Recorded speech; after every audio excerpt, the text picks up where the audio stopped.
प्रिय भाई बहनों, मित्रों, मेरे साथियों, आप सबको जय मसीह की। मित्रों, आप सब लोग कैसे हो? अच्छी तरह से हो? मित्रों, मुझे पूरी आशा, पूरा विश्वास है कि आप सब लोग अच्छी तरह से हैं। मित्रों, मैं प्रतिदिन की तरह आज भोर के समय आप लोगों के सामने उपस्थित हुआ हूँ। मित्रों, मैं आज आपके लिए, आपके परिवार के लिए, आपके बच्चों के लिए प्रार्थना करूँगा। आपके खेती बाड़ी रोजगार के लिए प्रार्थना करूँगा। आपकी नौकरी के लिए, आपके विकास के लिए प्रार्थना करूँगा।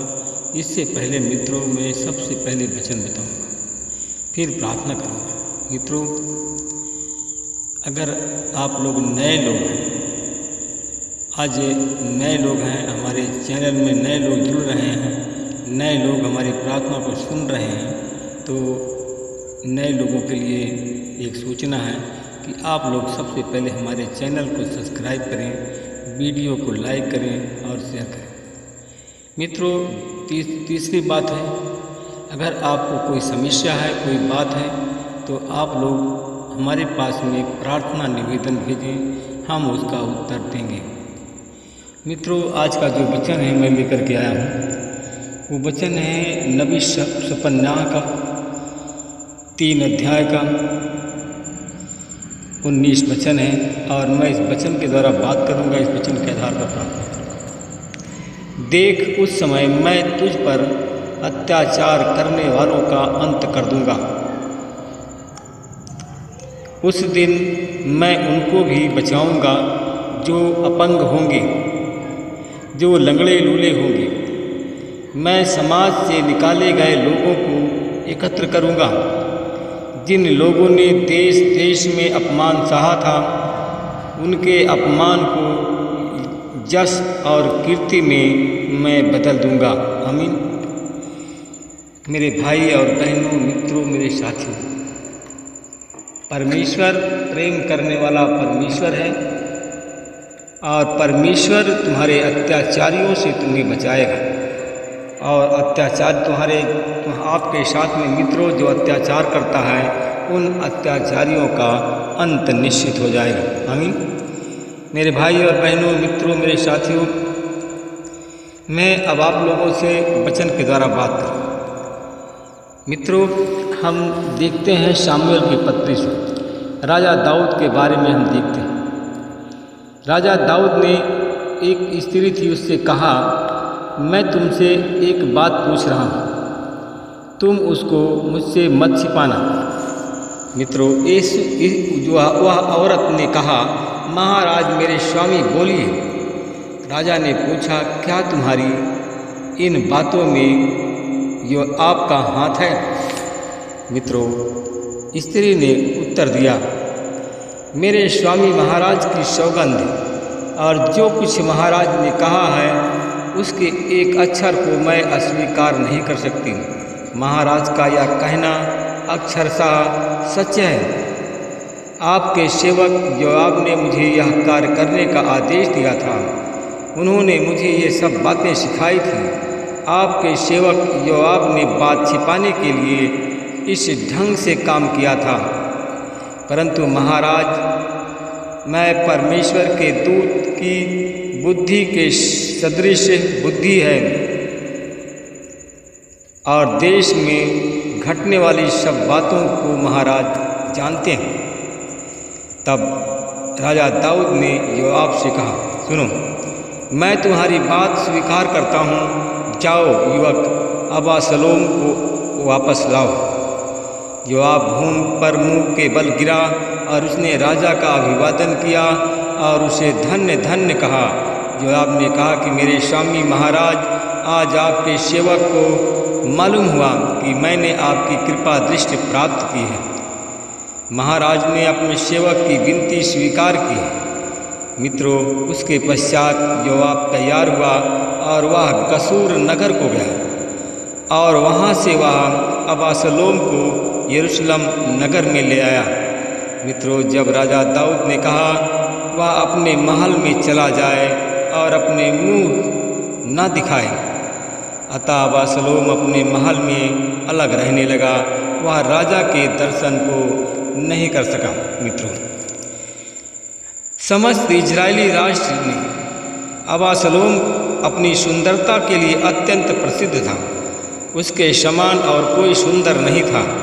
उसमें नख के सिख तक कोई दोष नहीं था। वह वर्ष के अंत में अपने सिर के बाल कटवाता था।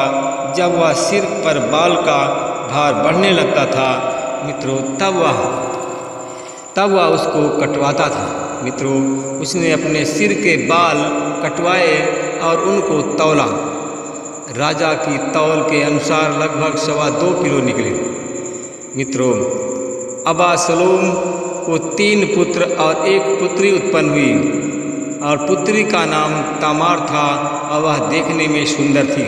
मित्रों, अबशालोम 2 वर्ष तक यरूशलेम नगर में रहा, किंतु वह राजा के दर्शन नहीं कर सका। तब अबशालोम ने योआब शेख के पास संदेश भेजा और उसे बुलाया और वह योआब को राजा के पास में भेजना चाहता था, पर योआब उसके पास नहीं आया।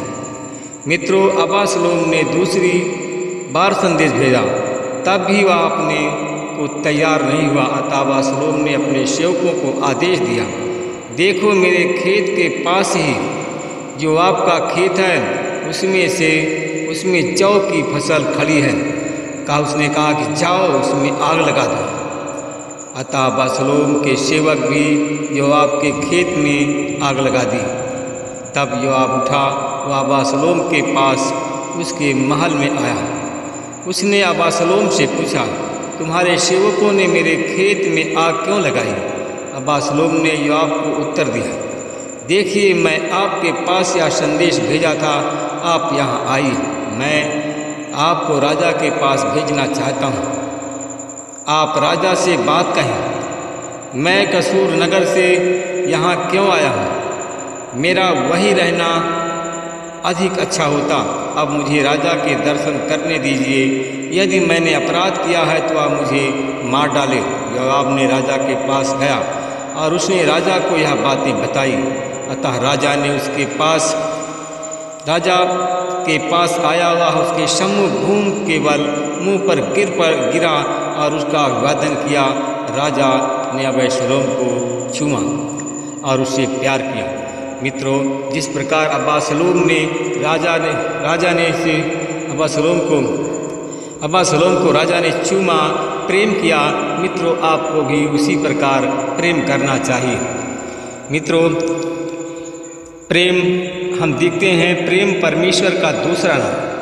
हम यूहन्ना 3:16 में देखते हैं, परमेश्वर ने जगत से ऐसा प्रेम किया कि उसने अपने इकलौते पुत्र यीशु को हमें दिया, ताकि जो विश्वास करे नाश न हो परंतु अनंत जीवन पाए। मित्रों, अगर आप लोग अनंत जीवन पाना चाहते हो तो आप लोग एक दूसरे से प्रेम करो। अगर अनंत जीवन आप चाहते हो तो एक दूसरे की भलाई करो, ईर्ष्या करना बंद कर दो। अगर आप ईर्ष्या करते हैं, एक दूसरे पर दोष लगाते हैं, तो ये काम मित्रों बंद कर दो। परमेश्वर आपको आशीषित करेंगे, परमेश्वर आपको बचाएंगे, परमेश्वर आपकी मनोकामनाओं को पूरा करेंगे। मित्रों, मैं आपके लिए प्रार्थना करूँगा। शांत है परमेश्वर पिता, अनुग्रहकारी दयालु पिता परमेश्वर प्रभु यीशु मसीह में आपका धन्यवाद करते हुए मैं आपके चरणों में फिर रहा हूँ।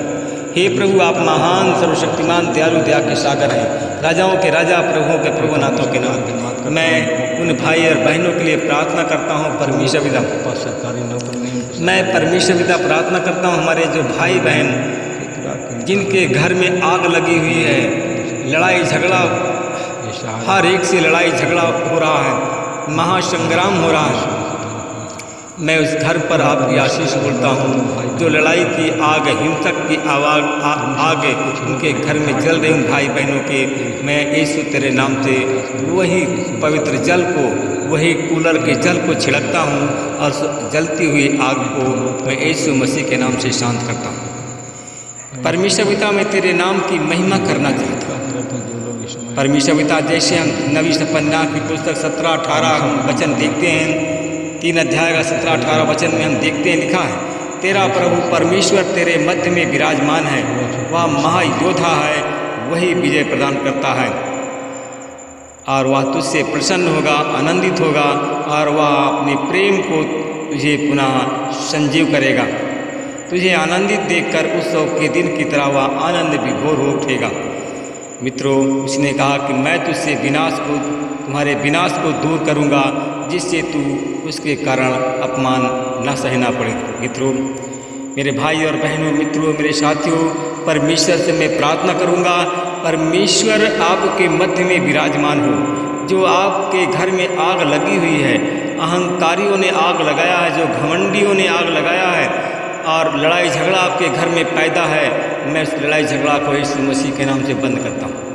मित्रों, अगर आपके घर में लड़ाई झगड़ा हो रहा है, तो आप लोग हाँ और आमीन हमारी प्रार्थना में बोलते रहें। मैं धन्यवाद करता हूँ। भाई भाई में जो लड़ाई झगड़ा हो रहा है, मैं उस लड़ाई झगड़ा को यीशु मसीह के नाम से बंद करता हूँ। पिता पुत्र में अगर लड़ाई झगड़ा की आत्मा इस परिवार में, तो यीशु के नाम से मैं बंद करता हूँ। पुत्री और माता के बीच के प्रति लड़ाई झगड़ा अगर पैदा है, तो यीशु मसीह के नाम से लड़ाई झगड़ा को बंद करता हूँ। टोला पड़ोस और रिश्तेदारों के विरुद्ध में जो लड़ाई झगड़ा हो रहा है भाई बहनों के परिवार में, यीशु मसीह के नाम से बंद करता हूँ। जिनके घर में लड़ाई झगड़ा हो रहा है, उनका नाम है ACN इत्यादि नाम के हैं, सब उत्तर प्रदेश के रहने वाले हैं। जो कि OLN ये नाम के हैं, जो कि मध्य प्रदेश के रहने वाले हैं। इन सब के घर में लड़ाई झगड़ा पैदा है और इनके घर की लड़ाई झगड़ा को मैं यीशु मसीह के नाम से बंद करता हूँ। मैं परमेश्वर पिता में धन्यवाद करता हूँ। मैं उन भाई और बहनों के लिए प्रार्थना करता हूँ, परमेश्वर पिता, जो कि बीमारी से, जो हमारे भाई बहन बीमारी से परेशान हैं, जो लोग बीमार हैं, यीशु मसीह के नाम से मैं उन बीमार लोगों के लिए प्रार्थना करता हूँ। परमेश्वर पिता, जितने बीमार लोग हैं, यीशु मसीह के नाम से सारे बीमार चंगे हो जाएं, तेरे नाम की महिमा करें। परमेश्वर पिता, मैं प्रार्थना करता हूँ, जैसे वचन में लिखा है कि गलतियों की पुस्तक है, जिसका 1 अध्याय का मैं 12 वचन में देखता, मैंने किसी मनुष्य के हाथ से उसे ना तो ग्रहण किया और ना सीखा, बल्कि यीशु मसीह ने मुझ में प्रकट किया। मैं उन भाई और बहनों के लिए प्रार्थना करता हूँ, जिनके पास में बुद्धि या विवेक नहीं है और बिना बुद्धि विवेक के बात करते हैं, लड़ाई झगड़ा करते हैं, और वह उनको यीशु मसीह बुद्धि प्रदान करें, उनका मार्गदर्शन करें। मैं धन्यवाद करता हूँ। भाई और बहनों के लिए प्रार्थना करता हूँ, परमेश्वर पिता, जो हमारे भाई बहन बीमार हैं, परमेश्वर पिता, उनकी बीमारी को यीशु मसीह के नाम से चली जाए। मैं उन भाई बहनों की सारी बीमारी को तेरे क्रूस पर देता हूँ और यीशु मसीह के नाम से उनकी बीमारी चली जाए और हमारे भाई बहन चंगे हो जाए। मैं परमेश्वर पिता में धन्यवाद करता हूँ। मैं फिर आपके चरणों में आता हूँ। मैं उन भाई और बहनों के लिए प्रार्थना करता हूँ, परमेश्वर पिता, मैं उन भाई और बहनों के लिए प्रार्थना करता हूँ जो हमारे भाई बहन कर्जदार हैं। मैं उनके कर्ज के बोझ को तेरे हाथ में देता हूँ, उन पर मैं आपकी आशीष बोलता हूँ। परमेश्वर पिता, जिनके पास में कोई संतान नहीं है, उन 19 संतान है, मैं उनकी 19 संतानों को परमेश्वर पिता संतान की आशीष बोलता हूँ। परमेश्वर पिता, मैं धन्यवाद करता हूँ। परमेश्वर पिता, मैं उन भाई और बहनों के लिए प्रार्थना करता हूँ, परमेश्वर पिता, जो हमारे भाई बहन आज जिनके घर में परमेश्वर पिता, उन भाई बहनों के लिए प्रार्थना करता हूँ जो हमारे भाई बहन गरीब हैं और या तो किसी काम के लिए उनको निराश हैं। मैं उन भाई बहनों के लिए प्रार्थना करता हूँ। जैसे हम वचन में देखते हैं कि दूसरा तिमोथी की पत्री है, 2 अध्याय का, हम 2 अध्याय के 7 वचन देखते हैं। तुम मेरी बातों पर अच्छी तरह से विचार करो, क्योंकि प्रभु सब बातों में पूर्ण रूप से समझने में तुम्हारी सहायता करे। परमेश्वर पिता, मैं धन्यवाद करता हूँ। भाई और बहनों के लिए प्रार्थना करता हूँ, उन पर अपनी दया को, अपनी दया दृष्टि को परमेश्वर पिता अपनी दया दृष्टि कर और पूर्ण रूप से प्रभु आपके वचन को समझने में परमेश्वर पिता उनका सहयोग कर। परमेश्वर पिता, मैं 1 अध्याय का 2 तिमोथी 1 अध्याय का 18 वचन में देखता हूँ, प्रभु ने उसे यह वरदान दे कि वह उस दिन प्रभु की दया प्राप्त करे। उसने इफिसुस नगर में कितनी सेवा की है तुम इसी तरह से जानते हो। मैं उनका परमेश्वर आपको धन्यवाद करता हूँ। भाई और बहनों को परमेश्वर पिता तू वरदान दे और परमेश्वर पिता आपकी दया उन पर प्राप्त हो। जिनके पास में संतान नहीं है, जो रेडी हैं, जो नौकरी जिनके पास नहीं है, उन पर मैं आपकी आशीष बोलता हूँ। इस प्रार्थना को यीशु के नाम से मांगता हूँ, आमीन।